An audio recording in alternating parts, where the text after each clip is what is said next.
Clingman's Creek in the Great Smoky Mountains National Park tumbles and rolls with precious rainfall. But overall, this has been a dry year in the park, the fourth dry year in a row. The record drought is leaving a lasting impression on a national park that depends on rainfall, snow, and ice for all of its water. In terms of fish, lower flows have a tendency to reduce the ability of fish to swim upstream.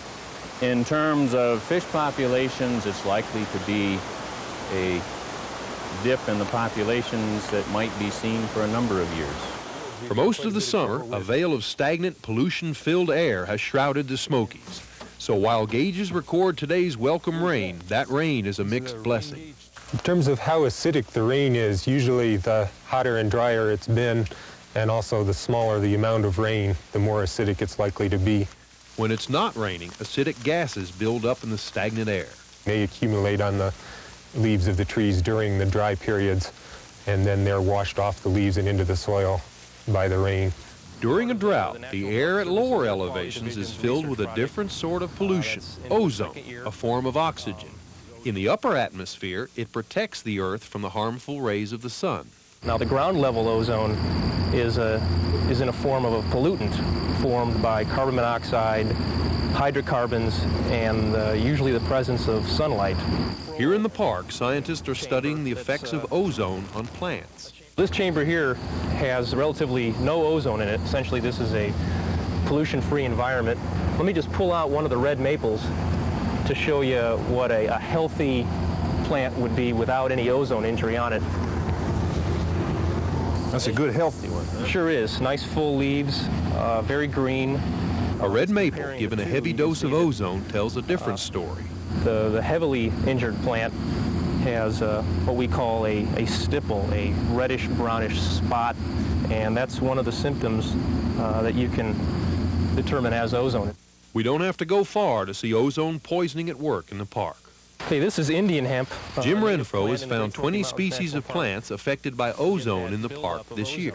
This is an American sycamore tree growing here. Ironically, the drought may be protecting trees from ozone poisoning as it forces them to shut down their respiration to conserve water. Rain gets the respiration system going back in the leaves and in the plant.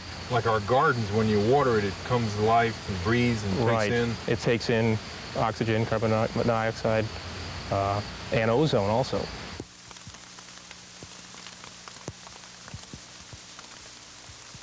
If you're very healthy and vigorous and you're getting your normal food supply, you can fight off all kinds of things. But if you don't have moisture and you're a tree or a plant, that means that you're not getting that nutrient supply, and that makes you more vulnerable for other kinds of things, such as air pollution, insect pests, and diseases. Simply knowing that the Smokies are in trouble is an important first step for the future of our beloved mountains. We have come a tremendous way in better understanding that there is a problem and that something needs to be done to deal with it.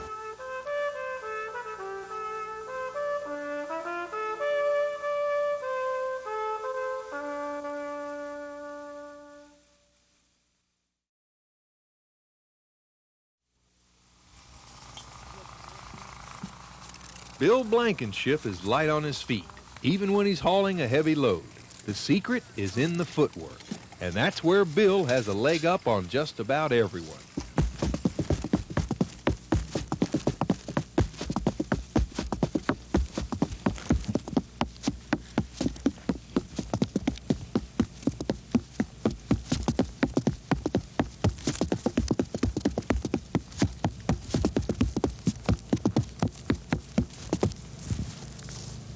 Now, this isn't clogging, is it? No, buckdancing.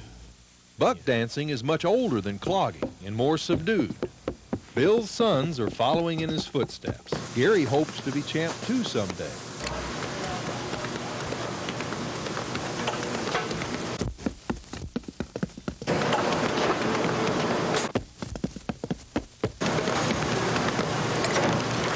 The Blankenships have the buck dancing fever. Eating 4-H. Kids going in there. I better go first then. That fever heats up come Sunday afternoon when the whole clan of dancing Blankenships gets together.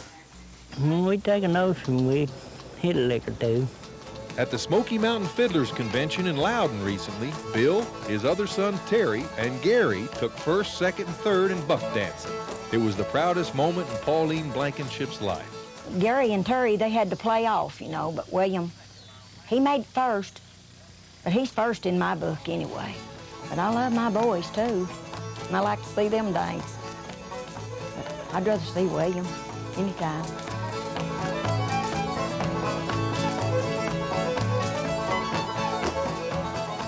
You're the patriarch of the dancing Blankenship. Right.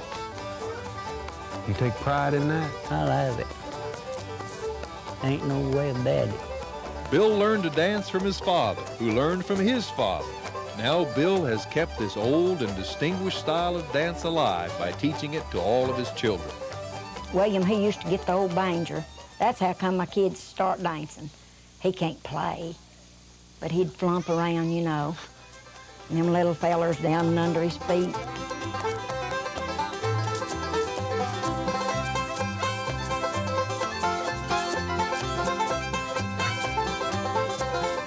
If you haven't gathered it by now, this is one dancing family.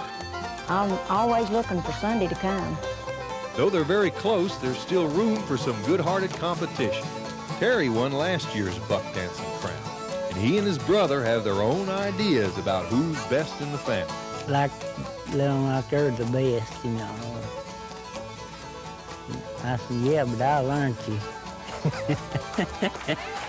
But when the competition begins, it's the head of the buckdancing Blankenships who leads the cheers for his family. And what he's given them is a lot more than blue ribbons.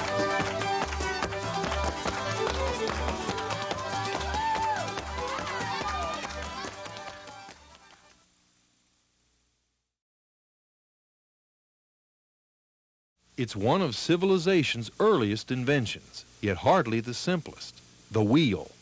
Its hub, spokes, rim, and metal band disguise a complicated design. When a wheel is built, the hub is offset from the center to create a slight dish. This focuses the weight on the center of the wheel, making it stronger. The amount of dish depends on the ability and the intuition of the wheelwright. In Muddy Pond, the Mennonite settlement near Crossville, that's Nelson Horst, a working wheelwright. That's the best thing I could do for you. That's the best thing you could do is stay out of my way. I designed and had machinists to do my machining work on it, and I built this. Of course, you can see that's been a drill press there.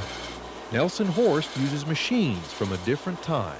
It's the accuracy of his eye that makes them precise. I get all my channels or flat steels, anything in flat length, and this is what I used to roll it with in order for it to get a shape for the wheel. A lot of what Horst does is adapt these old marvels for use today, for clients far removed from Muddy Pond. Now, these are 4 wheels that I got in the other day from Dallas, and they are the old original wheel, and I'm just replacing, changing them from steel to hard rubber. This is what we call a traveler. Every time I measure a wheel, I always check it twice to make sure I get the same measurements, because it is pretty crucial. What we're actually doing is making the metal band 3/16 inches smaller than the circumference of the wheel.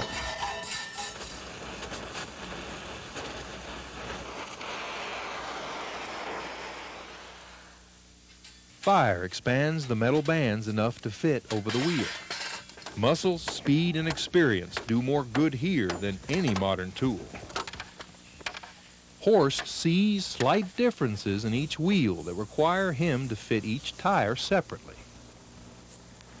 Take this wheel right now and look at the amount of dish that it has.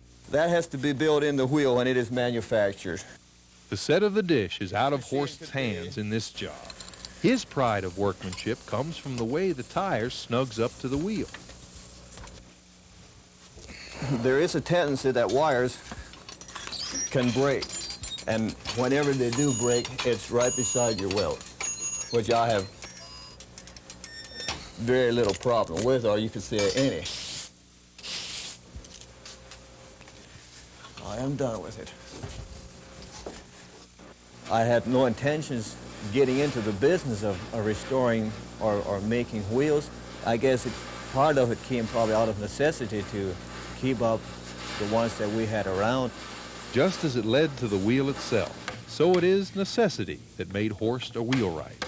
He says there aren't traditions or unique abilities to preserve here, just the work at hand. We tend to disagree.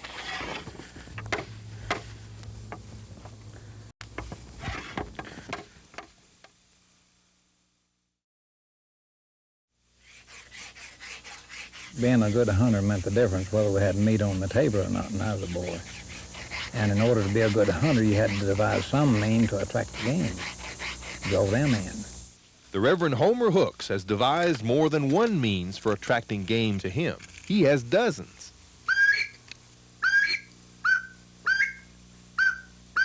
The materials he uses are as varied as the calls he imitates. Appropriately, a turkey bone makes a dandy turkey call.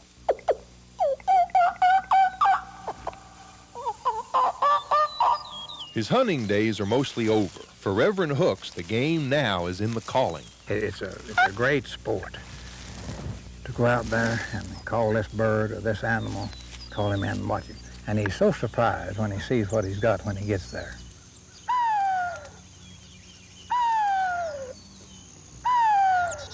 Whistle like. That's a deer? I heard him do that, yes. What's a fox sound like?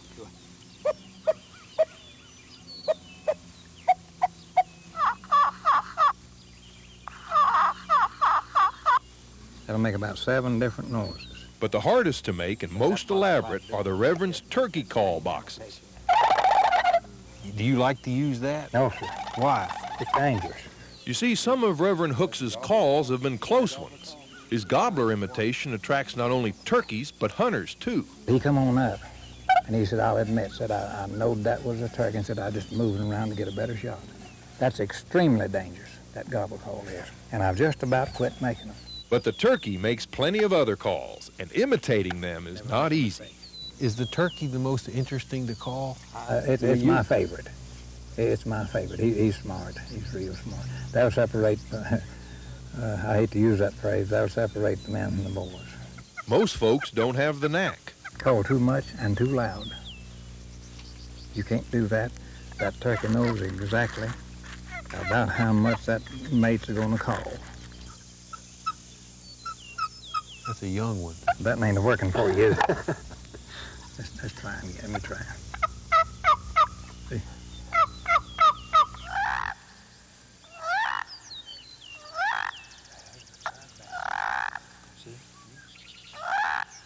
It's just a great joy to be out there and listen to wildlife. What do they say to you? What do you hear? Well, you hear music. Nothing can play as perfect as a bird singing.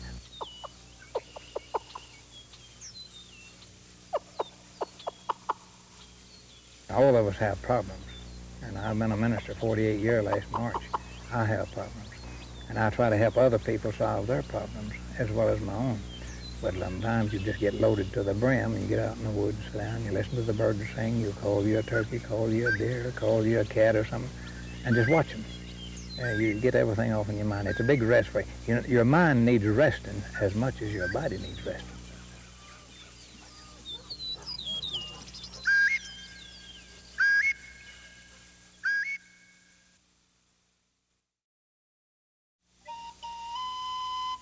Early man in East Tennessee roamed a very different landscape.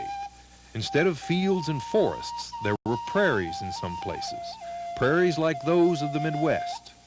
Thousands of years later, remnants of this drier, earlier time remain. They're called Cedar Barrens, a living link to our past and possibly our future. We think that probably these areas have been here since the warm and dry climatic period of the past 5,000 or 6,000 years ago. A first glance reveals only the familiar drought-tolerant red cedar. It's an entirely different kind of community than is in either the Cumberland or the Smokies. The soil here is extremely shallow and rocky, and you can hardly get a knife in up to that depth. That's topsoil depth. Topsoil depth. Originally created by a drier climate, this state-protected area owned by Boeing is full of species that were once common here. The ground is mainly covered by these grasses, and these sunflower plants. What's that big leaf plant? Big thing here is the prairie dock. That's the flowering part of the prairie dock. This grass here is big blue stem. This is one of the dominant grasses of the Illinois prairie. Really? Absolutely, of the Midwestern prairie. Plants rarely found in Tennessee have made the cedar barrens their home. Is that an oak tree?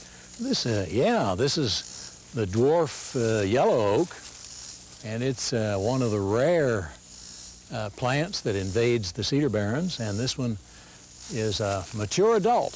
It's only a few feet tall. Extinction caused by development is a danger plants of the barrens face. And this little purple thing here is Tomanthera, and this is on the state list of rare plants. Scientists are studying these windows to the past for what can be learned from species that have survived more than 5,000 years. And what we're trying to do here is learn how to grow this plant so that we can successfully work with it and try to prevent it from becoming extinct. If we can learn from them, perhaps we can someday make our crops more tolerant in times of drought. They're not real fragile. They're fairly tough kinds of places. The biggest threat to preserving them is development. Near a school in Oak Ridge, efforts to preserve a small cedar barren have been successful. Soon the students will be studying it. It's something that we can all learn from. It's a natural plant community for East Tennessee. Now that's the prairie goldenrod. These plants represent what much of our vegetation looked like when even when some of the early settlers came into this country, there were large patches of these barrens.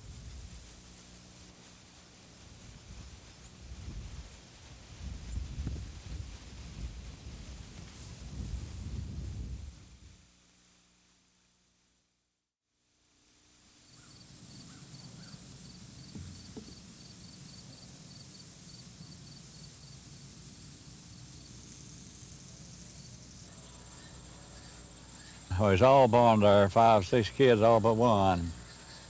I knew that place. I fished and hunted there all my life.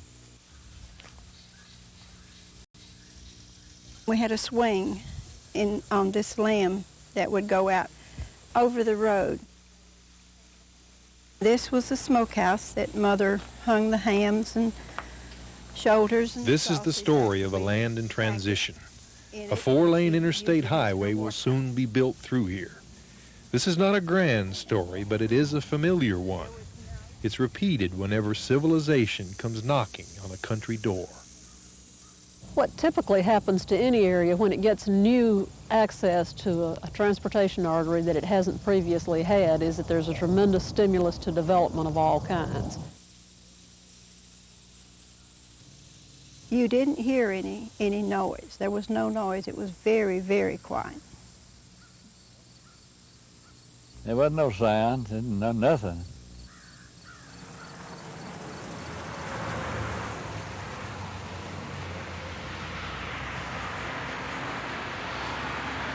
Sometimes you would hear what people thought was a wildcat coming through. You'd hear this terrible sound at night, and everybody would say, that's the wampus. In here, no one wanted for anything. If the other one had it, they were welcome to it. We had the only telephone around here. It wasn't unusual for anybody to knock at 8, 9, 10 o'clock. Can I use your phone? Sure, come on in. Them old-timers was good old people. But it didn't know nothing, didn't want nothing, didn't have nothing. All them old-timers, they didn't move, they just stayed. Even the kids come back, when they growed up. Just always, always. It's rumored all my life that there's going to be a bridge put across there. But it never did happen until here last year, when they put the bridge in there now.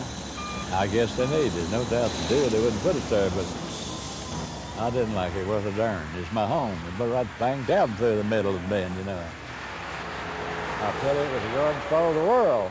You didn't have any fear of outsiders. There was no such a thing as locking the door. You didn't have to. There wasn't nobody going to steal. In fact, better didn't have nothing to do with it.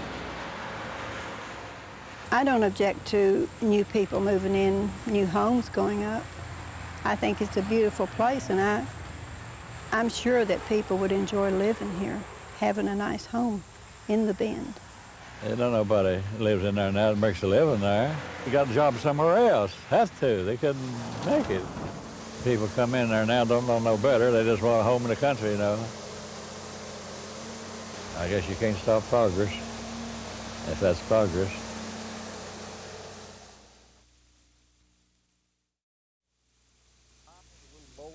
He's widely regarded as the finest storyteller in the country. From his home on top of Beech Mountain in North Carolina, Ray Hicks spins centuries-old Jack tales. Jack is the mythical underdog who uses his wit and wiles to outfox his masters. In this tale, robbers want to press Jack into service, or else. Well, he said they were an old farmer back over there got 3 oxen. That's 3 steers. And he said, we've tried every way to steal them. And he said, he's so sharp, we can't get them. He said, you steal them steers first, and we'll spare your life. Jack stepped to below the house, and there they'd left a piece of rope hanging on their cow pen there. And Jack just always would snatch stuff. And he just snatched that rope and rolled it around his waist, and sat down, and you heard the old farmer coming. Sookbuck, sawbuck, let's get to town. And Jack said, God, I've got to think of something. So he see the stooping tree, and he said, now I might climb that tree and put that rope around my neck and hang out on it and hold till he won't know but what it's a boy hung. Old farmer come up, Sookbuck, sawbuck, let's get to town. About that time he seed the boy there, and he said, Law me, y'all not get to town today. He said, them robbers has hung a boy, no doubt. And he said, I bet it's one could be out of my settlement. And said, I'll just tie the ox here and go back and get some men to help take him down. Said, it'd be a funeral. He went back and had about 40 or 50 men a-coming, and Jack had done untied and took a steer back to the robbers, and they said, God, you've a hand. Said, God, if we'd have killed you, we'd have lost some. Next morning, the robbers dropped a brand new woman slip. Was laying on the floor. He just snatched it and put it in his hip pocket. And he just run out and set it in the road and run back and hid. Old farmer come up and helped him see, Sookbuck, sawbuck, sawbuck. And he picked it up and said, Law me. Said, there's a brand new lady woman slipper. And he said, it just looks like the size it'd fit my old lady. And he said, a pair like that would cost $3 in town. But he said, grade ain't no good without the mate.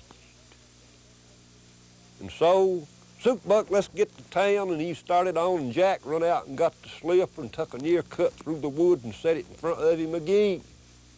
And he forgot which foot it went on, didn't ponder it. And he said, Law me, there's that other slipper, ain't I a fool? He said, them being about worth $3, it'll pay me to tie my ox and go back and get the other. So he run back, and Jack just got out and got the steer, take it back to the robbers, and they said, God, man, you ain't been no time that you the beatin'est hand to steal that's ever been on this job. Jack went on to outwit the farmer and the robbers, and on to 1,000 other adventures. If you're ever up on Beech Mountain, Ray Hicks will be glad to tell you some of them, too.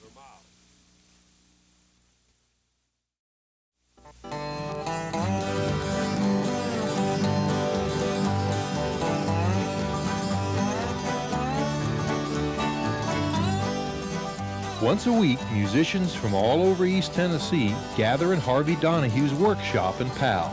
They are drawn by the music and by a man who is devoted to the music of his region. Harvey is from Union County, the heartland of country music. There's another musician out of Union County. There's been a lot of them come out of there, but I'm the world's worst, I guess. Harvey prides himself on being a craftsman, first and foremost, creating the instruments he loves the best. Is there music in all your work? Well, most of my work is music, some kind.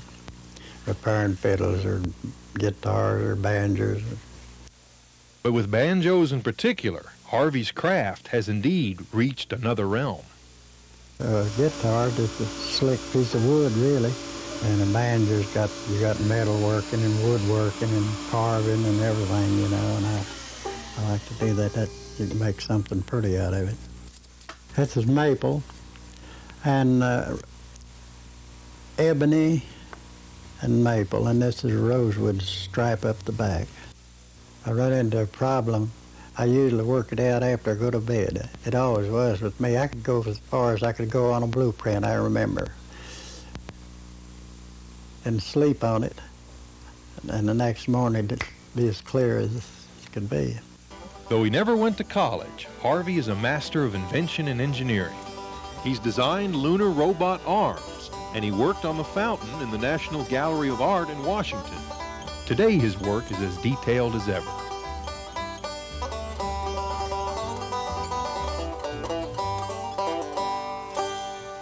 Those little instruments over there, they're just same thing as the big ones, except they're scaled down, 1/4 size. Did you make the wagons too? Yeah. Yeah, that little one over there has got everything on it, I think, at the head when they went west. But Harvey's proudest work is in his banjos. This is what people prefer most, is this fiddle peg head, and this is what they call a double cut. See, it's got a couple of cuts in it there. I believe I got It's the attention to detail that makes his banjos stand out from all the rest. Even the Gibson Company doesn't use double rods to help keep the neck straight.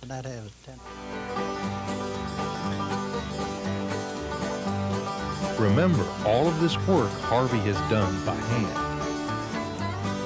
Inventor, sculptor, metalworker, woodcarver. Harvey Donahue has been all of these in his life.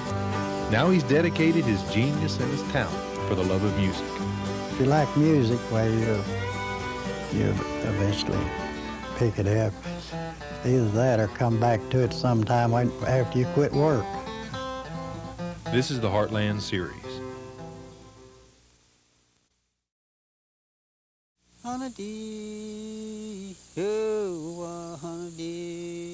They hover on the edge of Cherokee memory, the old dances. Many are gone. One of the few who remembered dances like the Eagle Dance is Walker Calhoun. He's the guardian of original Cherokee dance.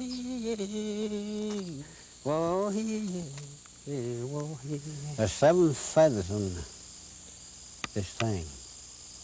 That represents the 7 clans of Cherokee. Walker learned about the dances from his uncle Will West Long, and since they're the original dances from centuries ago, Walker feels obliged to hand them down. A lot of people don't know this, what our ancestors done. Guess that's one reason. These kids, what I trained, they didn't know a thing about this tradition. They're always modern things. That's all they knew. Till I brought this. Hey, yo, hey,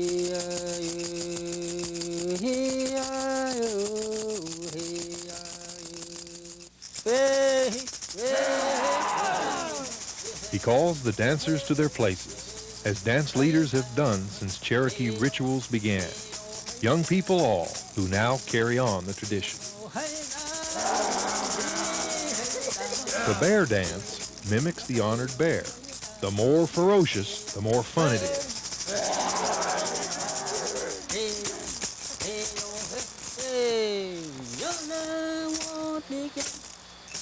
By tradition, the dancers circle opposite to the sun's path. Before white man come to the country, Indians didn't have notes, like do, re, mi, fa, sol, la, ti, do. So they made these signs to carry tunes.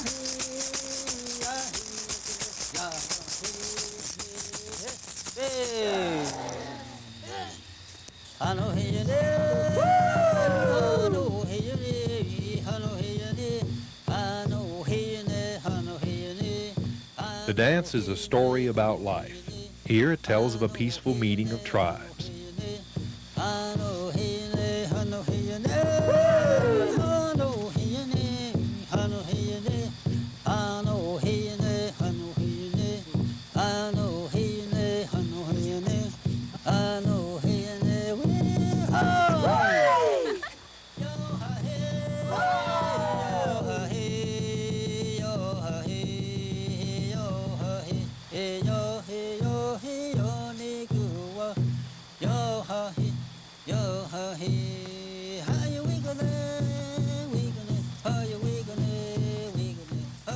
That Walker Calhoun's own children barely know these dances fires his urge to pass along his knowledge. With his efforts, the memory of original Cherokee dance will burn on.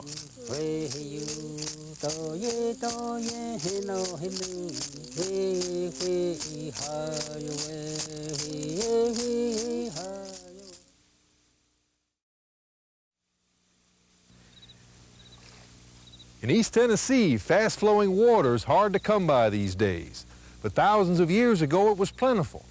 And so was a certain type of rock that could be found washed ashore by the swift waters. This is flint. It's also known as chert. It was the raw materials for tools and weapons that was used to sustain life in our region for 10,000 years. Flint's brittle, not quite as brittle as glass is, but it breaks with the same types of patterns, so that when I start to trim on a core, I can pop it on the surface and drive off nice large flakes. Norman Jefferson is an archaeologist who studies the ways early man made the tools of survival.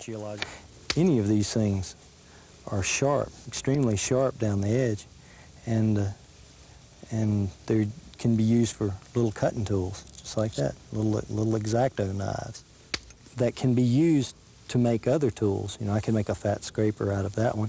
Small tools like that that are either used pretty much as is, or you can retouch them. Working flint is real different from working clay or carving wood. It's a breaking process. You have to constantly keep trimming away. A pile of debris like this would be similar to what you'd find in a hunting site or something? Right, exactly. One of the first clues you have that you're on an activity area from the prehistoric time periods are a lot of these flakes. From a piece of Knox chert, Norman can make a style of spear point that was commonplace 7,000 years ago. If everything holds up and it doesn't break in half before I get there, I'm going to try and make a corner notch point, which would be early archaic time period. These basically for hunting big game? Oh, by that time they were hunting. In this area there were still elk around, and I'm not sure, there may have been a few buffalo, but by then you had the white-tailed deer, and the environment was changing much more to an environment like we have today. Prehistoric Indians relied on a large spearhead to do the job of killing game. But by the time the woodland Indians came on the scene 500 years ago, arrowheads could be made much smaller. You actually were much more dependent on the arrow itself than on the point. Small arrowheads are easy enough to make that even a novice can learn quickly. Oops, I dropped it. No, that was fast. So why would a man in this day and time even want to make an arrowhead? From flint knapping, we've learned a whole lot about how to interpret the past, our identification of various point styles, and how they were possibly utilized. From these small stone points, shaped by hands so long ago, modern man is still learning.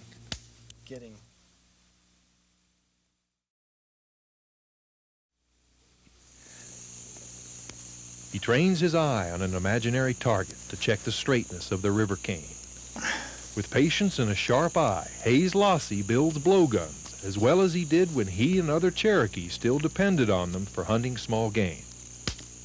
Hayes Lossy grew up in the Big Cove area near Cherokee, North Carolina, a place that was virtually isolated until recent times. At 84, Hayes uses the same method and most of the materials to make the blowguns that his ancestors developed so long ago. Hayes has the knowledge of what to do and how to do it better than anybody else, and he's practiced it for 35 years. Tom Underwood, who grew up among the Cherokee, gives us insight into Hayes' craftsmanship. He grew up with it when he was a boy. He grew up with the tradition of hunting with a blowgun. He's proud of making his blowguns, and he takes a great deal of pain to do it right. I'm going to show you now. Once the cane is cooled, Hayes gradually shaves the inside to a slick finish, so a dart can glide through easily. This When I drill in the side, I'll tell you, I fix my shave. I got 2 or 3 different kinds like that, bigger, small, middleweight, like that. The blowgun wasn't a toy or weapon of war. It was a basic necessity in daily life, a hunting tool, and its quality could mean the difference between vegetable soup and meat on the table. I used to hunt with an old man who could kill a squirrel, a gray squirrel, in the top of a pretty high tree, which meant 100 feet up in the tree. A blowgun is only as good as the dart it fires. It's here that Hayes takes the greatest care. Well, the thistle has to be gathered. It's purple thistle. This way. Seeds right here. A dampy place somewhere, you lay that seed, they come up summertime. Then he takes the dried thistle and puts it on the shaft, which is usually about 12 or 14 inches long, a hand-whittled locust shaft.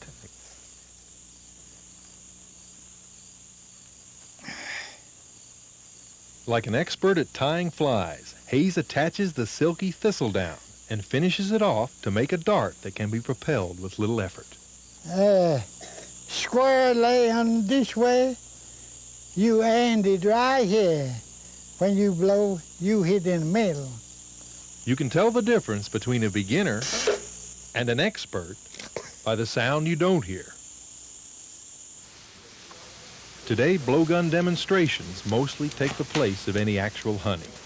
But that doesn't change the way Hayes Lossy makes them. He still gathers his materials from what nature readily provides and builds a blowgun as if survival depended on it.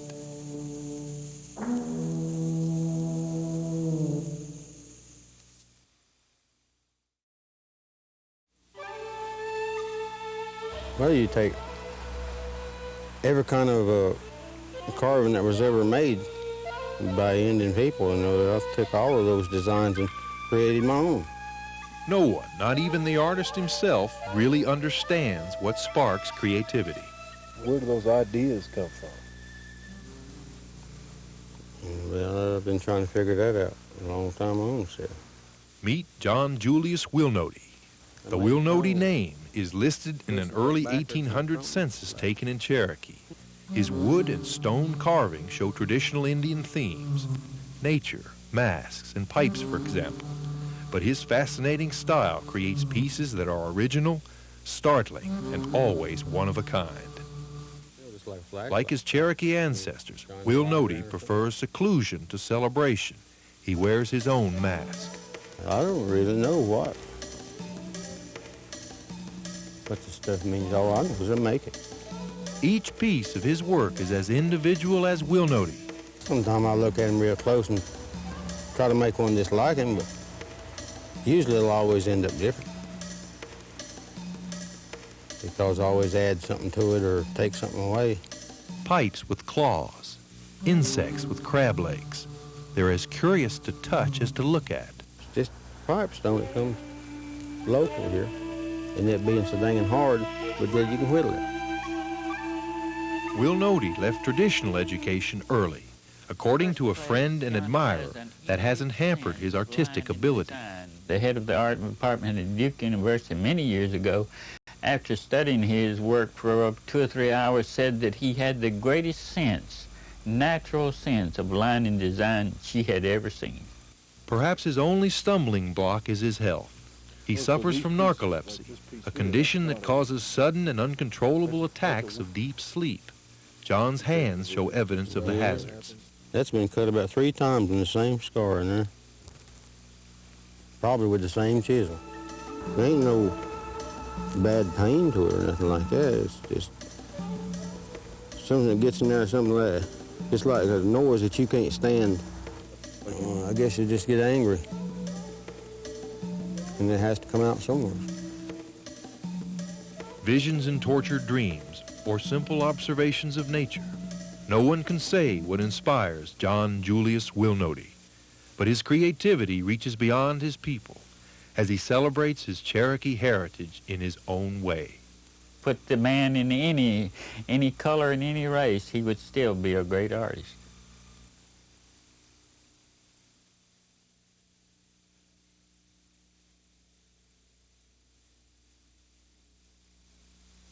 You can see a little bit of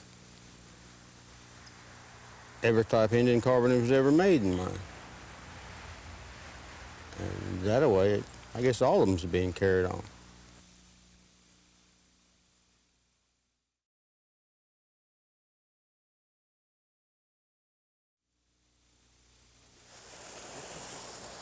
This is arch rock.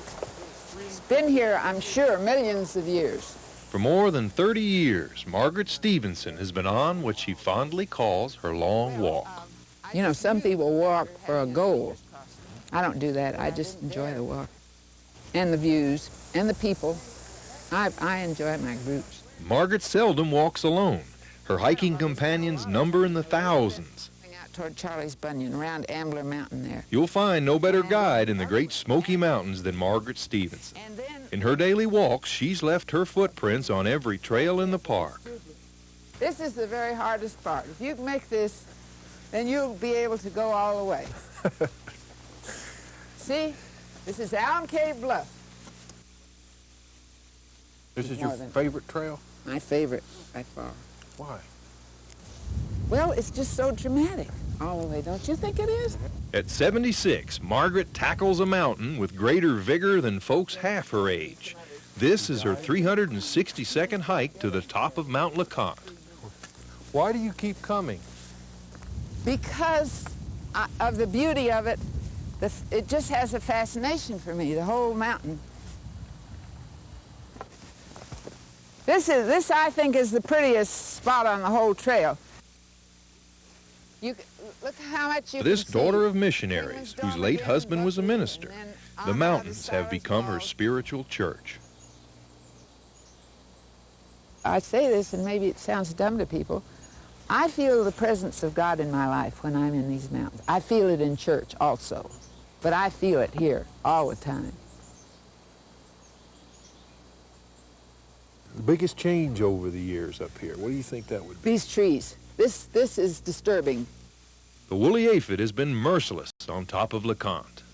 It's the balsam firs that are dying, and each time you come up, you almost can count how many more trees. Just look up here. Look at that view.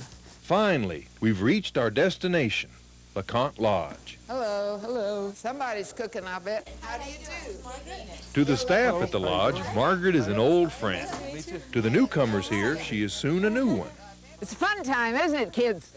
The people who get here are, as I would say, really super people. Dinner at 6. Hey, how you doing? Glad to see you. Margaret is the unofficial goodwill ambassador of Mount LeConte. Teacher, mountain sage, and spiritual guide all rolled into one.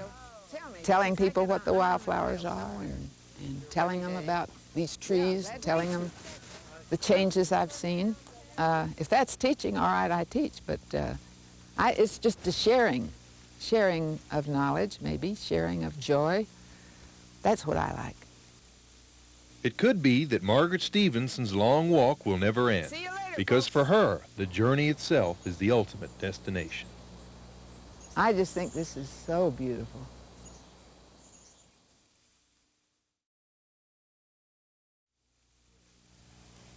Years ago, entire Cherokee villages traveled miles to a field like this one. They came to watch and play a game that was more like a war. For the Cherokee, more was at stake here than physical skill. Victory meant clan supremacy, personal honor, and even peaceful settlement of land disputes. And it all started with this little ball, the oldest game in America, Cherokee Stickball. A ceremony purified and prepared the players spiritually. Even today, players bear marks of the secret ritual. Everyone in the village wagered prized possessions on their team's success. The saplings marked the goal. The first team to carry the ball past them 12 times wins. If you think this sounds like a war cry, you're right. Stickball is played for fun today, but years ago, 20 men might start and only a few finish. Every time The men with the long switches are called drivers. They'll use those switches to keep the play fair. The teams agree that a dropped ball must be lifted with the stick at least 4 inches before handling it. Other than that, stickball has no rules, no timeouts, and no out of bounds. Called in ball, he said, and there went the ball out. And you hear some language in there say, to do ground. That means throw the ball, throw the ball. And the red side, and that ball. He's moving with it. You talk about rough and tumble. You talk about it. It's legal to have your strong players hold back the other team's fast ones. Now watch, this player breaks the agreed upon rule because he handles the ball too soon. And a foul was committed. Look down. In stickball, this is legal. Man in the white trunk. This is legal. Even this is legal. You talk about a end over end. Some of us live for the fall every year when we get to come out here and play stickball.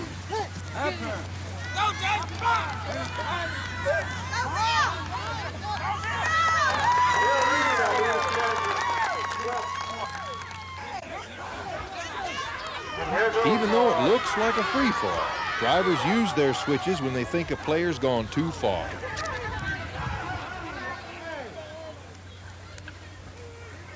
A man is being brought out for unnecessary roughness. In a game that once settled wars, it's not surprising the play gets rough.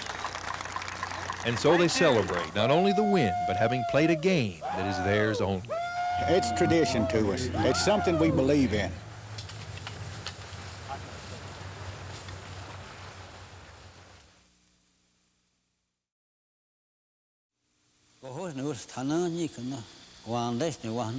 Theirs was once the only human sound in this land. What is now Tellico Lake was once their valley, the land of the overhill Cherokee. The land has changed so much through 200 years of land clearance, agriculture, and of course the very effects of the reservoir itself make it awfully hard to get a feel for what this valley was like. Archaeologist Dr. Jefferson Chapman knows more than perhaps anyone what this land once looked like. Before Tellico Dam flooded this valley in 1979, Dr. Chapman and his team excavated the Cherokee towns that once flourished along the Little Tennessee River. Through his eyes, we can journey back to a world that no longer exists. This is an old valley. It has had many, many millennia of occupation by Native Americans. We even have some of the earliest corn recorded in eastern North America from down at the Ice House Bottom site. It's a highway. A highway both historically and prehistorically. Old films recall the rich bottomlands where Cherokee towns arose. Tuskegee, the birthplace of Sequoia, lies beneath our boat. Upriver were the towns of Tomatli, Tokwa, Sitico, Chilhowie, and Tanasi, the first Indian town to lend its name to a state. In this intimate landscape, Cherokee towns were often separated by only a few hundred yards. During the height of Cherokee culture, one town rose above all others, Chota, the place of the sacred fire. This is Chota. This is Chota, the principal town. This reconstruction stands above what was once the greatest city of the Cherokee. It was the center of the Cherokee Nation. It is still sacred today in the eyes of the Cherokee, and what we're standing in right here is a memorialization to the Cherokee and their presence here. This was the council house, or what's called the townhouse, was capable of holding upwards to 500 Indians. The sun was the principal deity of the Cherokee. Its representative on earth was the sacred fire, which burned at the center of the council house at Chota. Much of Southern colonial history was played out here in this building. Jefferson Chapman's field work is over here. The Chody he knew and the valley of the Cherokee he experienced are gone forever. I feel really very sad. I remember so much, having spent over 10 years working in this valley. It brings back lots of memories, and beautiful river, and of course the archaeological resources that now lie underwater. It was beautiful. It was beautiful.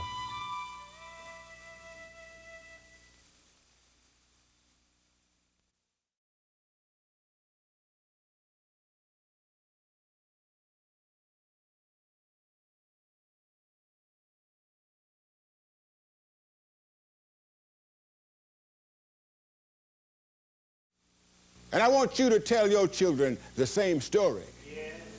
You can be anything that you want to be. It is rare to find a church not named for a town, a street, or a denomination. But this church carries a family name. Cox Chapel in Athens, Tennessee may be one of the few remaining churches of its kind in our region. This is a family church. It was the Cox family. They got the money together. They built the church, so it's Cox Church, the family church. In the late 1800s, a black man named Alfred Cox married the daughter of an Irishman and an Indian. Their large, racially diverse family kept to themselves on what became known locally as the Indian Reservation. In 1899, Alfred Cox founded a church on his land. It meant they had a place to worship. They didn't come in town, as I told you. So they lived there. They needed a church, so they built their own. Along with the church, Alfred Cox left his family another legacy, shape note singing. He loved music, and his way of teaching children music was to sing the notes, the do, the re, the mi. Sol, sol, la, sol, mi, re, do, la. Alfred Cox taught the notes to his daughter, Lafrida, who still sings them in the Cox Chapel Choir. See, they played the shape notes to get the tune of the song. You couldn't sing a song unless you know the notes back in them days. I mean, you couldn't have a tune to it until you know the notes and know how they went, know the tune and everything.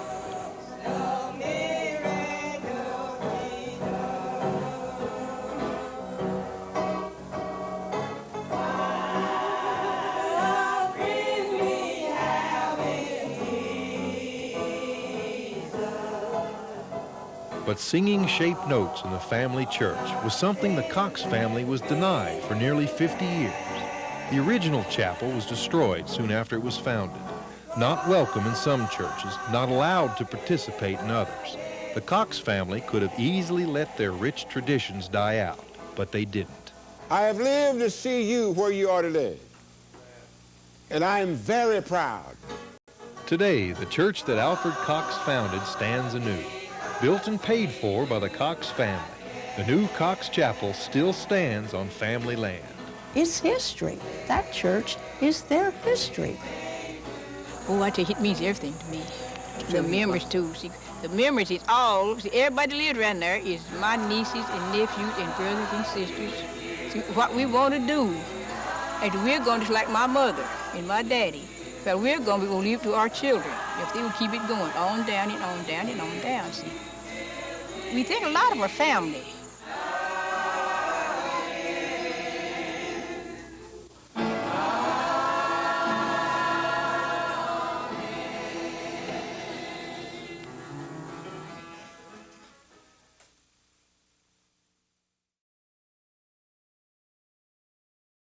This is Nobell, Tennessee. We've talked about the names of places before, but none quite like Nobell. This quiet little country town wasn't so quiet once. In fact, that's how it got its name.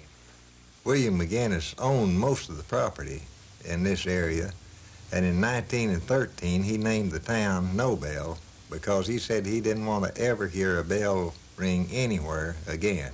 Lumber magnate Squire McGinnis from Virginia purchased vast timberlands and set up a huge sawmill operation here in Morgan County.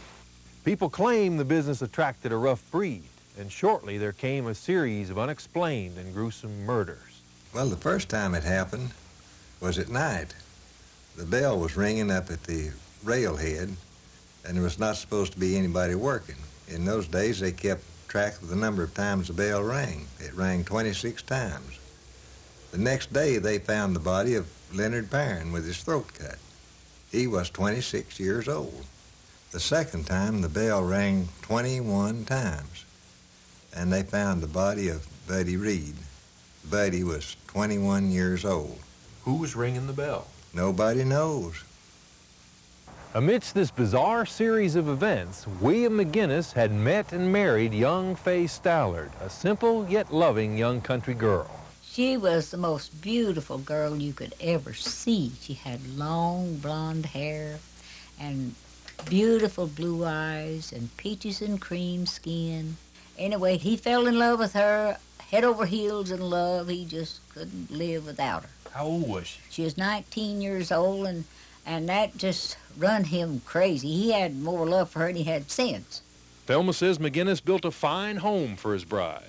He built him a slight mansion, a frame house. Nobody had a frame house.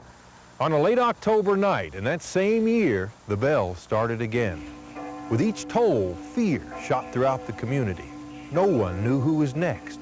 I was just a little girl, and oh, my hair stood up on end, and I was so scared. Well, my father told me that people were running everywhere. They were trying to find out who was ringing that bell.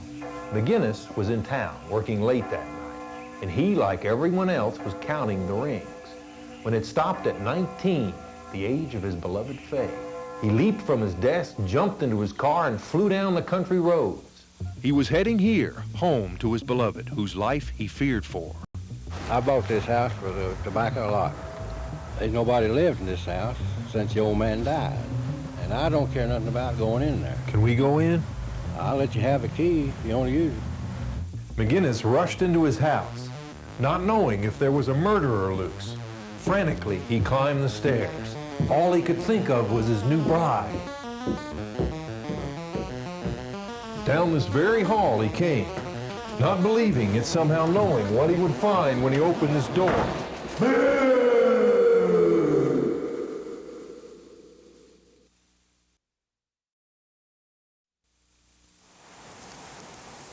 It's a good taste that you can only get a few times out of the year.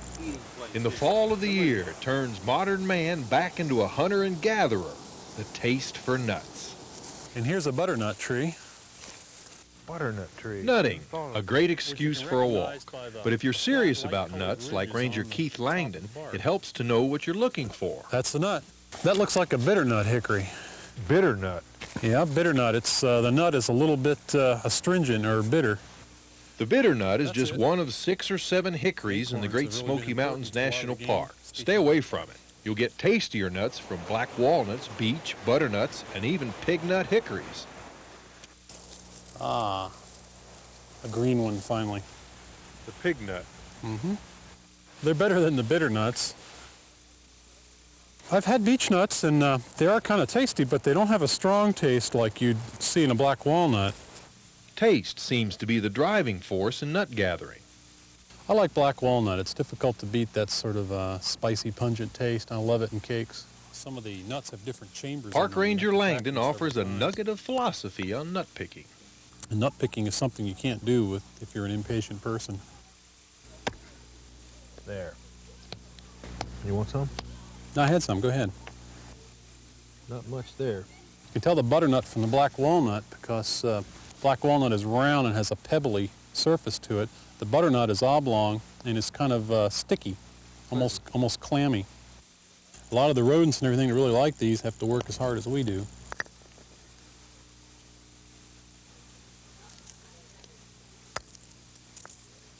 Missed him.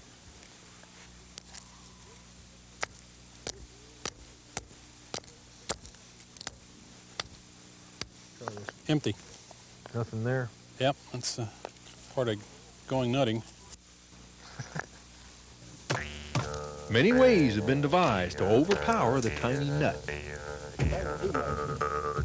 When the walnuts roll down here, you catch it. But Hal Tennell has hulling and cracking black walnuts down to a science. There's no question about whether it works or not.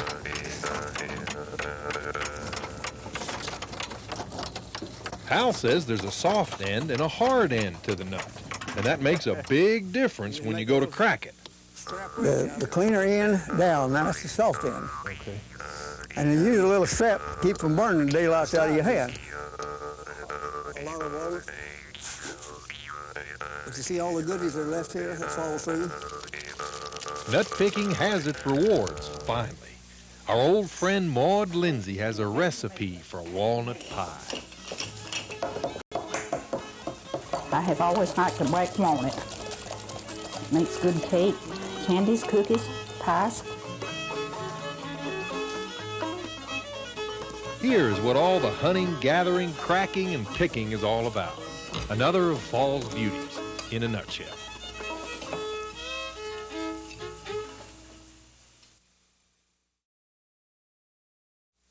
Good boy. I'm out just because I enjoy it. I have always liked to quail hunt. J.P. High School grew up hunting quail on his dad's Union County farm. Today he's taking his dogs out to see how well they'll work so there won't be any shooting. Yeah. The big one there is Jack, an English setter. Joe, the Brittany Spaniel, is just 4 months old. Jack?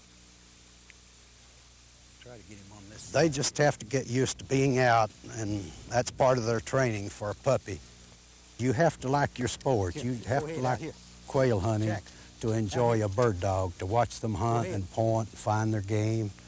Jack, the English setter, is an ideal bird dog. Joe, on the other hand, has a long way to go. He seems to be enjoying being out, I guess we put it that way, but he's not too interested in his game yet. He doesn't know just what to look for. J.P. certainly does. He knows the quail's favorite foods like lespedeza and honeysuckle berries, and where quails like to hide from hawks and other predators. Careful now, birds in here. Careful, Jack. Rascal, careful. We've left Joe behind in favor of his more experienced father, Rascal. J.P. thinks we'll be coming up on quail soon. I think we ought to get some points here in a few minutes. We give the dogs a little chance to work it out slowly and let them cover most of it. They should be spread out. You may know quail by their more common name, Bob White, or more likely by their distinctive call. Goes something like this. And the female gives it one note shorter. It's just Bob White, I call it. What we called the old native Bob White was a little bit larger quail than what we have now. He's smelling one. He's getting the wind of birds when he hunts with that high head. He's trying to win game. He's on point now. Whoa, Jack. He's not seeing the bird. He's pointing by the scent of that quail. The ability to point is instinctive. A good bird dog will hold until his master tells him to break. He'd probably stay 30 minutes to an hour if you wanted to stand here and wait on him. Rascal holds and honors Jack's point, also the mark of a well-trained bird dog. That's a male. Jack, whoa. Rascal expects J.P. to shoot and takes off to retrieve the kill. But today we're just practicing. Bird dogs have a long and honored past. As far back as the 1300s, European kings and noblemen raised special breeds to spot game birds. Rascal's a Brittany Spaniel and still has some of the instinct to flush quail. Whoa, Rascal. Ideally, a bird dog waits for his master to flush the game. Rascal, here. I enjoy a dog, and especially a good hunting dog, and I get attached to them, and they do me, and seem like they try hard to please you. They're beautiful on point. It makes you feel proud of your dog.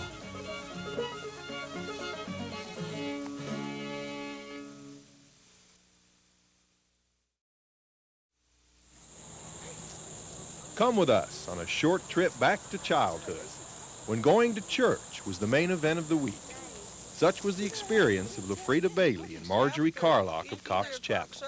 But he preached a good sermon. They wouldn't holler like they do now. I don't remember him hollering. And I thought to myself, no wonder that God spoke to Moses, and Moses spoke to the people, telling them, as an eagle stir up her nest, God will stir his people. They said in the Old Testament mostly. Yeah. Dry bones in the valley, dry bones. the eagle stirreth her nest. When she builds her nest, she won't build out there on a limb, but she goes out there and she seeks for a rock. John the Baptist. You know. Then they talk about what God done for David and done for John the Baptist and how he saved their And soul. then they did a lot on Job. Yeah, on Job. And his afflictions. Yeah. Today, they're the church elders, but their wise and venerable eyes grew to understanding from the innocent perceptions of children. Did you ever not want to go to church? But no, we'd better not want to go. If we did, we'd not let anybody know it. Somebody was watching, because see, the older women sat on the side of the church. And then the men was on one side as deacons, and the women were on the other side as mothers of the church. And it's always a mother on there who had her eye out the door to make sure them little hop-tailed gals, as they'd And call you start them, out there, you get them in figure like that, you skip down the road home. We would scare anybody see us laugh. He'd laugh, sit up there and do something like that. I tell your mama would beat us after death seeing us laughing. Well, sometimes we would sit there like this. Sleep. We wouldn't know a thing. You know, we talk about our Father, don't we? And we talk about his storehouse. I see a boy I'd like. He wouldn't even know it. See, he never would know it. I'd borrow a piece of paper from him. That's my boyfriend. Well, I guess I was 13 years old. I'd walk home with my boyfriend. Not a word did we say. No words. No words whatsoever. And he'd go home, and that's my boyfriend. I tell everybody I got a boyfriend. He wouldn't say nothing. Would you hold hands? Hold hands? That's all we do, hold hands. Then I do nothing. I'd get killed, wouldn't you? Break your neck. You will set me high on the rock. And now my head In my way, it wasn't spiritual like it is now. You didn't think so? I don't think so. I mean, for me, oh, yeah, I would okay. tell you what, though, now. Mama would sit up there, and I'd sit right down beside of Mama's leg. And she read the Bible to us every night. She'd pray for us every night. And I'd believe every word Mama said about the Bible. We had a storm come. She said, God would take care of you. So she said, storm come, I'd run and get Mama's lap. I said, Mama would take care of me better than God. She said, I thought that at that time. I mean, I knew about God and everything, but I didn't trust him then. I mean, I didn't think he would take care of me. Him way up there and me down here. How was you going to do that? And you hadn't seen him. I'd never seen your seen mama. him. I seen my mama. And she'd tell me all about God, and I believed it. But the storm come, and I changed my mind.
you're going to get some more? All right, Mom. You're in trouble now.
Jump over that. This is a commercial cranberry. This is the same cranberry that you buy in the grocery store. And they're everywhere. And cranberries grow in abundance here, along almost any creek in the Ducktown area. As traditional as the Thanksgiving turkey, cranberries usually come from northern marshy areas where they're native.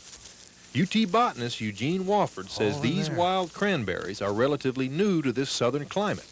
Their appearance here is really a sign of a land healing itself. We know they've been here for at least 90 years. There's an old literature report that dates back to 1901, was actually the first report of cranberries from this area. Probably before the mining industry, this was a forested area. And it's my personal opinion that they probably were not here before the mining industry came in. This area in southeast Tennessee is called Copper Basin. Copper mining began here in the mid-1800s. Back then, separating copper ore from the soil used an open burning process that severely altered the landscape. Trees for miles around were cut and used for fuel. Acidic fumes from the process destroyed all other vegetation. This left an area so scarred it stands out in infrared photography taken by satellite. Even today, 50 square miles in the Copper Basin lie barren and severely eroded. 10 miles downstream from Ducktown, the Ocoee River is still polluted. Almost no living organisms in this river. There are no fish. See, fish must have something to feed upon, and the habitat that's been produced here is very acidic, a lot of siltation, and it's just not favorable to smaller organisms. And you can turn these rocks over, and you won't find any larvae, insect larvae. This would be used for fish food. Acidic water has etched and colored the river rocks. Well, it's a formation on the rocks as a result of the acid. It's an iron oxide. But even in a place that's been so inhospitable to some life forms, others, like sphagnum moss, have made a foothold. Hey, Bill, here's peat. This is another indicator of the acid conditions here in Ducktown. These are club mosses. And this is a plant that we ordinarily find growing on the coastal plain. There are a lot of plants in this area that are acid-loving plants, such things as the mountain laurel, which we have right here. Any form of plant life here is a sign of recovery. For the wild cranberry, it may mean a short-lived existence. And I'm a little bit worried about this particular population because there are a lot of shrubs that are moving in now, and it may eventually disappear. But that would mean that the land is being reclaimed and... That's right. This is just a successional stage. So that's sort of good news, huh? Well, for everything except the cranberries. In nature's endless struggle for balance, that a tiny berry from a cooler northern climate should brighten Ducktown for even a little while means that a small step toward healing has been made.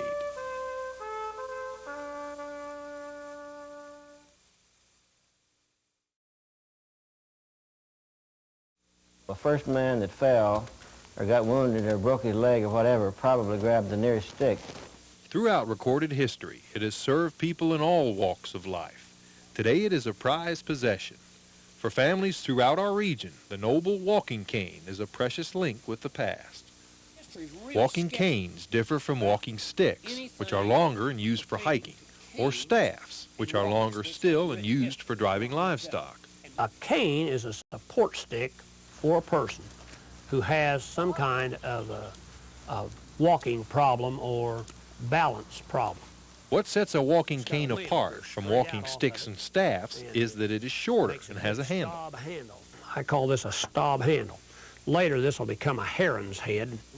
Jimmy Jack learned to craft canes from his grandfather, who gave him the idea for a particularly challenging walking cane he'd once seen. He said that the stick and the woodpecker were all made out of one piece of wood, which this is, and the woodpecker had pecked through the stick. Down through the years, other carvers have lent their own puzzling designs to walking canes. Animals are a favorite theme for carvers, and one creature in particular has wound its way into cane lore.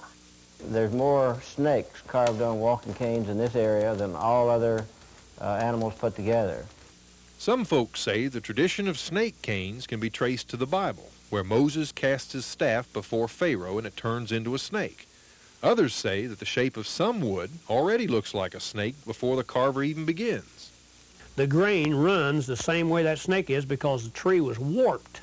The grain of the tree was warped by a vine. Walking canes are much more than examples of mountain craft. Sometimes they convey history, such as the one Jimmy Jack saw in Sevier County.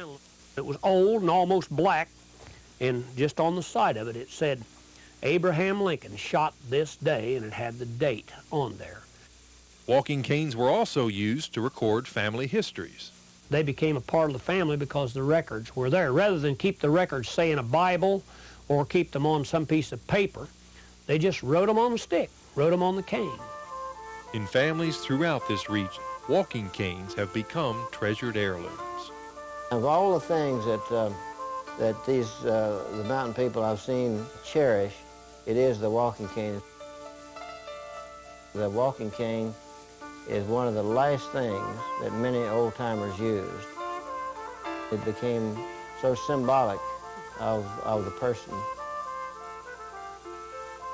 I remember that my mother had the cane, the old walking cane that belonged to her grandfather. I don't remember a single other possession that she had, but I think she could almost see him, you know, because the cane and the man had been so closely associated. To possess the one is to cherish the memory of the other. A walking cane is one of our most intimate links with generations now gone.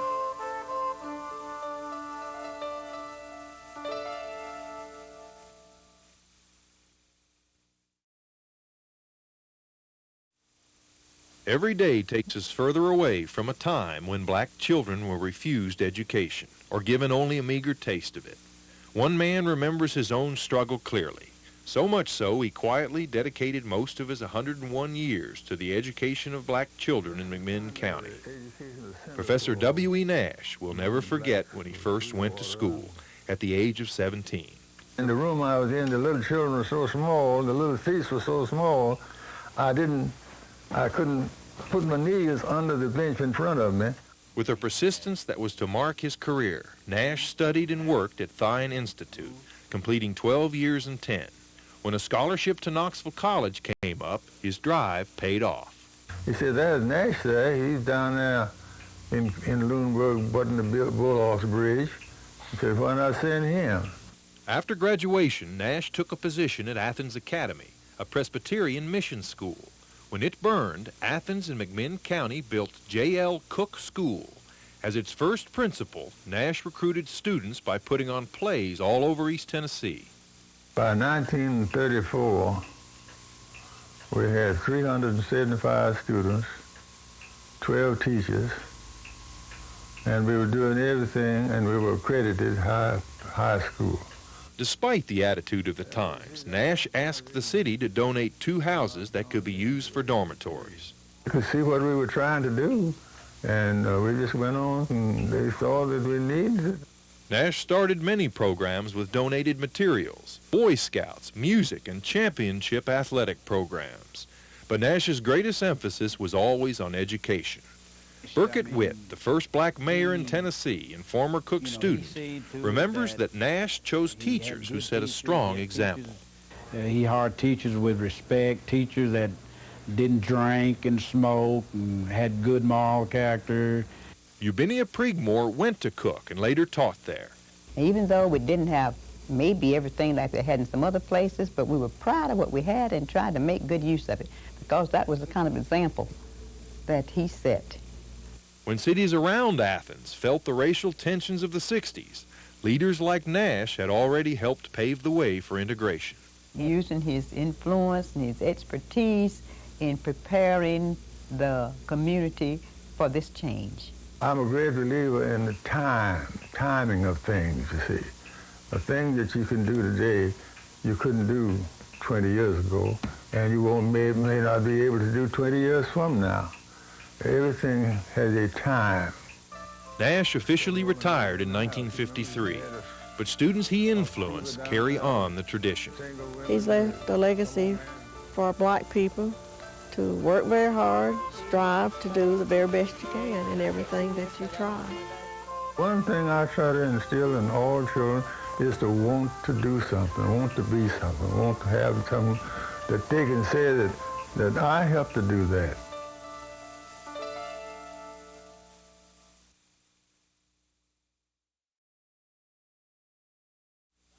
In the Great Smoky Mountains National Park, a battle is being waged to win back the delicate balance of nature that was once here. With the wild boar, the brook trout, and the river otter, man is trying to undo the mistakes of the past. We've told you this story in pieces before. Today we'll see what progress has been made. When we first told you about the wild boar in 1984, it was laying waste to the park and consuming the food other species needed for survival. It is called an exotic species because it originated outside the park, from game preserves in the early part of this century in this case. They were not here originally, and what we're trying to do is to take the exotics out of the park. And they're being quite successful. In 1986, 1,100 wild hogs were removed from the park. In 87, with just as much of an effort, 720 were removed. And this year, with more workers and expertise, only 320 hogs were found and removed. So you think you're winning the war, huh? If we're not, I wish someone would tell me where the pigs are. We probably never will get all the pigs in the park, and I don't think we'll ever be satisfied as long as there's one wild hog left in the Great Smoky Mountains. Likewise, Steve Moore won't be satisfied until the brook trout has been restored to its rightful place in the Smokies. The brook is the only native trout species in the park, and some varieties may be unique in the world, but their existence is threatened by the rainbow trout, which were brought here by lumber companies in the 20s. These fish are the same age. That's your average size brook trout. There's your average size rainbow. You can see why these guys start to take over. The brook trout is being forced to move higher and higher upstream by the rainbow, but the rainbow can be stopped. We're trying to document exactly what is a barrier to the upstream migration of these fish. Waterfalls and cascades are their best barriers, and most of them have already been identified. The next step is to return the streams to the brook. We hope to institute a program that will allow us to restore between 75 and 100 miles of water that's upstream of these barriers for nothing but brook trout. The brook trout wasn't the only species decimated by the lumber companies. Gone from the park since the 1930s, river otters returned in 1986 when 10 were released into Abrams Creek. One died soon afterward, and another was found in a fishing net on Chilhowie Lake. Those are the only two that we're sure died. The others we feel are still alive. They've got plenty to eat and plenty of places to den up. They seem to be doing very well. And best of all, young otters have been sighted. The program has been such a success that more otter releases are being planned, both within the park and without. In the Great Smoky Mountains National Park, a delicate balance, first disturbed by man, is now being restored.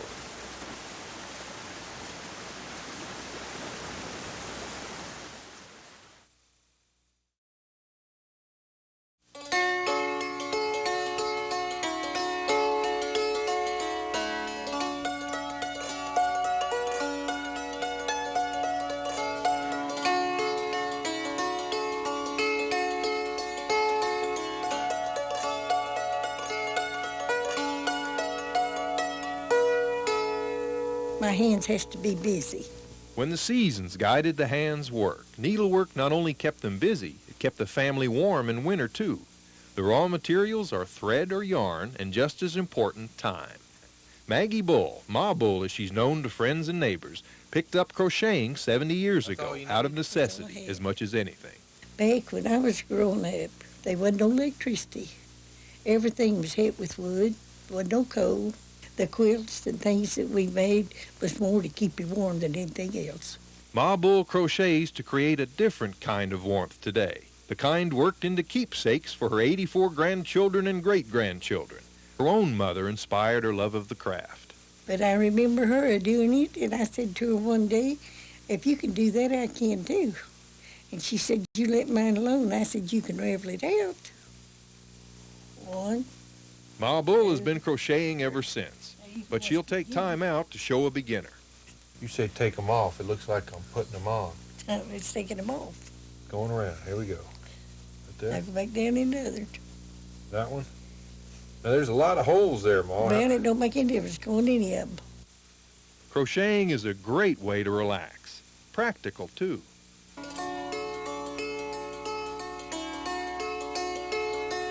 Creating treasures like these simply comes down to whether or not you know your knots. Yes. Grace Velker knows and teaches tatting so this ancient art won't disappear. Egyptians called it little boat work, since they said the shuttle looked like a little boat. The painstaking method used to create this delicate lace has changed little over the centuries.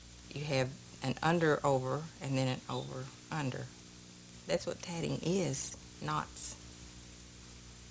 Slip knots, actually. Like crocheting, you can make many different things with tatting.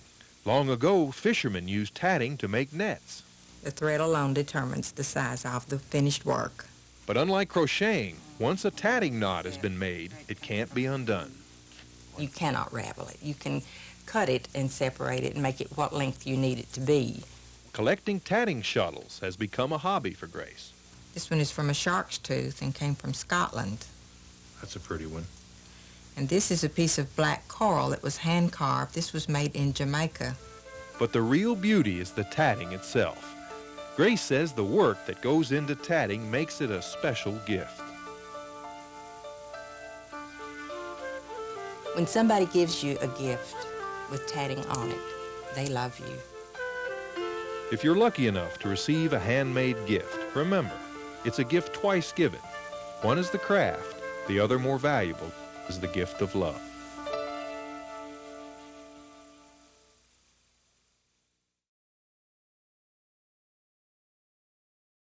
Our Appalachian mountains, weathered, gently rolling, so green and comfortable. But every now and then we see exposed the roots of cataclysmic change, of a titanic collision millions of years ago, Africa crashing into North America, folding, cracking, rippling the landscape. In East Tennessee, the brutal work of geologic change has left many wondrous formations in its wake, like Castle Rocks off Interstate 75 near Jellicoe. Castle Rock is a term applied to rocks that are commonly turned up on end, again by the kind of faulting we're talking about, where the rocks collide and ride up and are bent into a vertical plane. Then weathering separates the lines of weakness within that fracture, making airspace, makes these things look like the turrets on castles.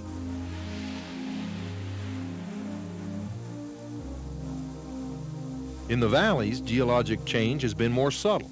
The ripples of rock run in a northeast-southwest direction, except in Powell Valley near Lake City. Immediately on our left over here, we see the hard, tough sandstones of Pennsylvanian age. These rocks on the left are much, much younger geologically than the limestone we see right here. Yet here they're juxtaposed. Because it is much older, the limestone ridge on our right should be much lower than the newer sandstone ridge on our left, yet they're on the same level. We've got a great big hairy break, geologists would call a fault, known as the Jacksboro Fault, that made this valley here, brought these rocks up, lowered these rocks down, so now it's the same level. The fault gave water and erosion a chance to sculpt the valley, and it is a unique one. You could say it runs against the grain of East Tennessee. It's unusual for that valley to flow northwest? Very definitely. Most of them go northeast and southwest. Well, this valley is at almost a right angle to the typical direction in eastern Tennessee.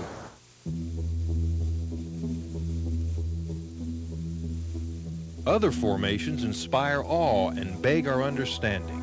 These twin bluffs off 25E are known as a dry gap. This same type of formation has created one of East Tennessee's most famous and historic landmarks, the Cumberland Gap. It was once a solid ridge flanked by two great rivers, the Powell in Tennessee, the Cumberland in Kentucky, and their tributaries. A fault occurred on the Kentucky slope. Cumberland tributaries found that fault zone, therefore could move those broken rocks more readily, worked their way back up across the sandstone ridge, and caught, or captured is the word commonly used, the tributaries to the Powell. The Powell tributary that was going down that slope has been abstracted now and leaves a high, dry gap in between the two rivers. That high, dry gap is now a fixture in history, the Cumberland Gap, trailhead of the Wilderness Road, gateway to the west. Our region's sense of history and identity are etched in its landscape.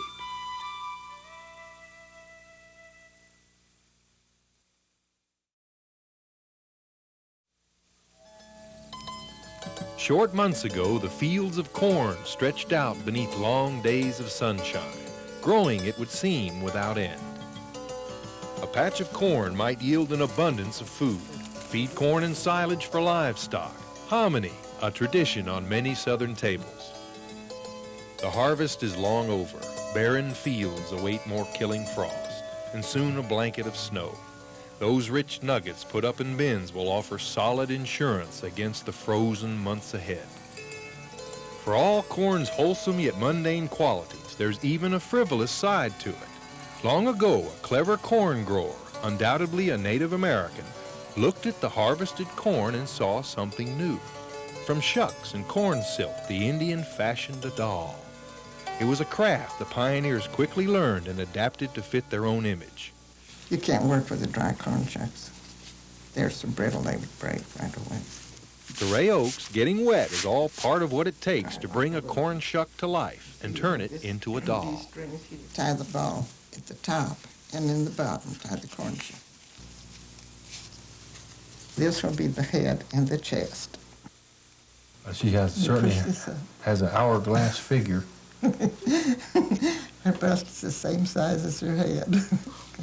This will be the arms, dress top here. Ray claims that time and the ability to tie string are all corn shuck doll makers need, but she sees something in the corn shucks others don't. Now comes the fun part when she starts to come alive. See, you gather this. The wide, heavier shucks make the doll's skirts and help form its character. Takes about 3 or 4 hands, too, doesn't it? Then you tie this around her waist as tight as you can tie it. They all have different personality. No matter how many you make, there are no two just identical. And how long will they last? Oh, they'll last indefinitely for years and years. Dyed corn shucks create colorful aprons and bonnets. Corn silk gives her a fine head of auburn hair. Like the doll makers who make them, these dolls are always busy. They're either carrying flowers or sweeping. A lot of them like to sweep. Maybe she can clean up some of this mess here. She could be any vivacious mountain woman doing her day's work, and so her face remains unpainted. Because you would look at the face first to see the expression on their face, and you wouldn't see the beauty of the corn shuck doll. Ray has found other uses for corn shucks, a corn shuck scarecrow and Christmas ornaments. But her favorite is the corn shuck doll. As you work on them, or they just seem to come to life, and then you get through with them, and I think they're so pretty. Long after the harvest, the life forces of the plant live on in the image of a graceful corn shuck doll.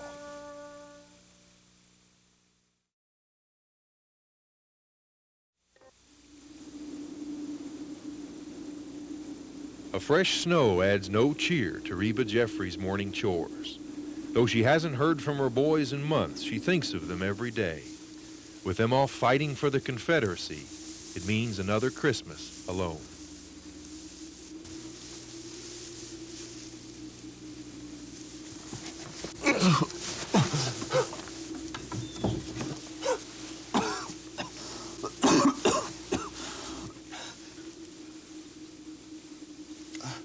I'm sorry I scared you, ma'am. I was just so cold, I couldn't hardly stand it. What are you doing here? I reckon I'm dying, ma'am. I don't care nothing about that, Yankee. There ain't nothing here. Get on out.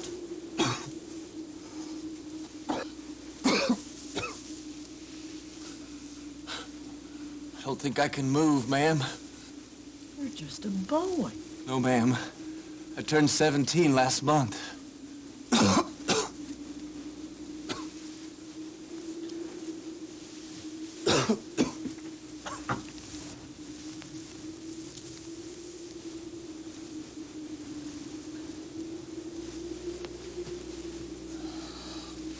It's a cold Christmas. What's your name? Ben Schuler. Well, Ben Schuler, where are you from? Cincinnati. You're a long way from home, Ben. Yes, ma'am. I miss it. Let's see if we can get you in the house.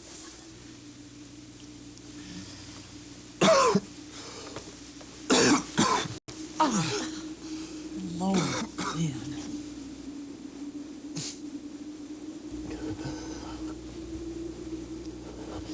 I got two boys about your age.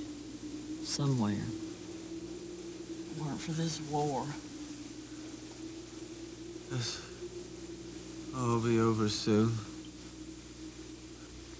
Silent night, holy night, all is calm, all is bright, round yon virgin mother and child. That's pretty, ma'am. Infant so tender and mild. This is my first Christmas away from home.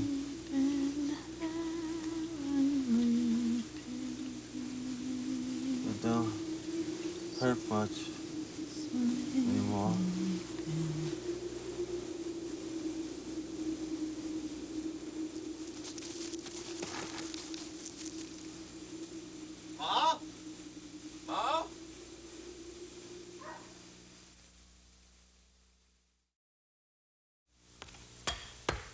Step into Jenkins' shoe shop in Greenville, Tennessee, and you step back in time.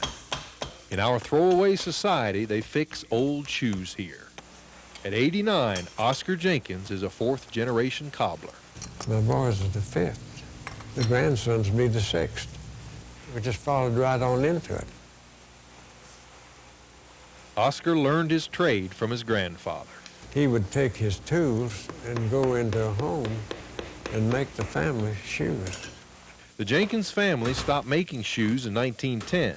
Since then, they've devoted themselves to the business of cobbling.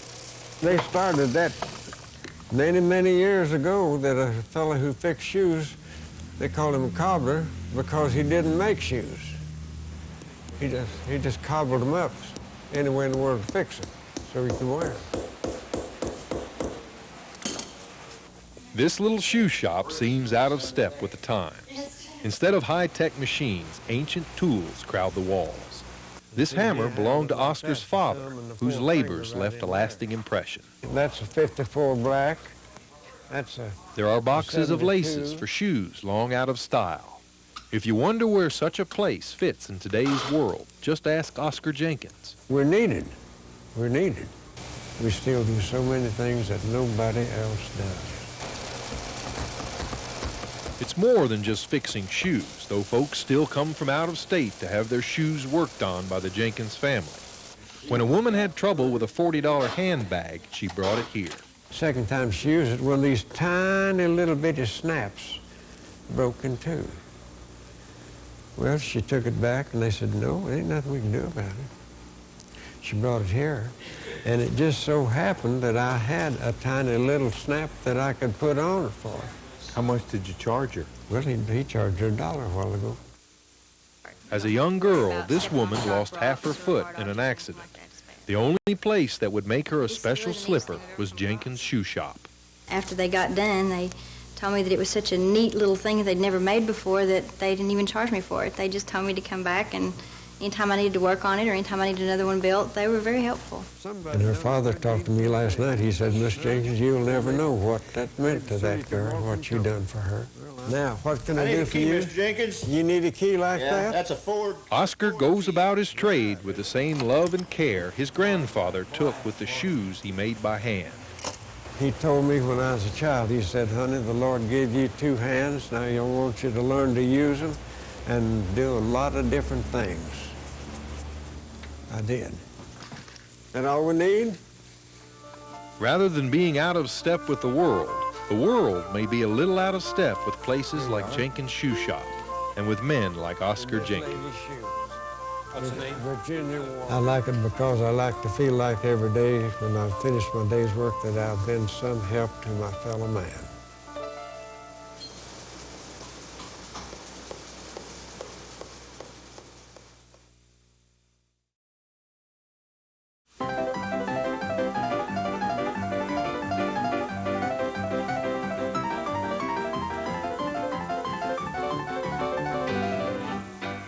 What's her name? I'm G.B. Tully. No, the mule. Oh, the mule. What was it like to come upon a covey of quail? Oh, man, I don't know how to tell you that. It just, you know what to do when they fly up. Well, paint me a picture. Huh? Tell me about it. Well, then I can't answer a question like that.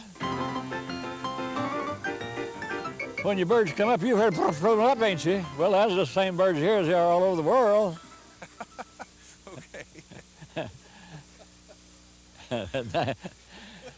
You got to ask me something I can answer. What is a chicken? Come on, Henny Pennies. A chicken is a form of poultry, or poultry is a chicken, and it's like which came first, the chicken or the egg. Come on, Henny Pennies. I don't really know what a chicken is. It's just a chicken. A chicken is, what is a chicken? It's a chicken. Chicken is a chicken. It's just a chicken. It's a unique animal. Are they smart? Very. And you have to train him not to think for himself, but to think the way you want him to think. I want him to think with me. Yeah, I want him to think with me. But he may still have some things that I don't think about that's in his mind. The mind of a mule. Is it a complicated place? And let me tell you. What's that called? Yeah. In Cherokee. Yeah. Arrow. Gata something. Gata collected? Square, Shilolin. Shilolin. Shilolin. That's all they good soup, see. We drank soup and bird too. What kind of soup do you have? Well, what kind of soup you put in pot?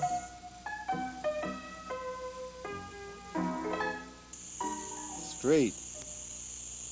Clean.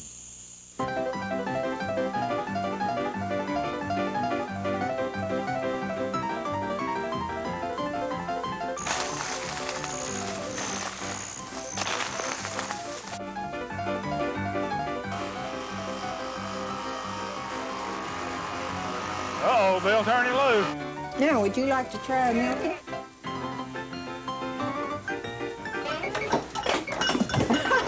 Golly. That happens now and then. Sorry.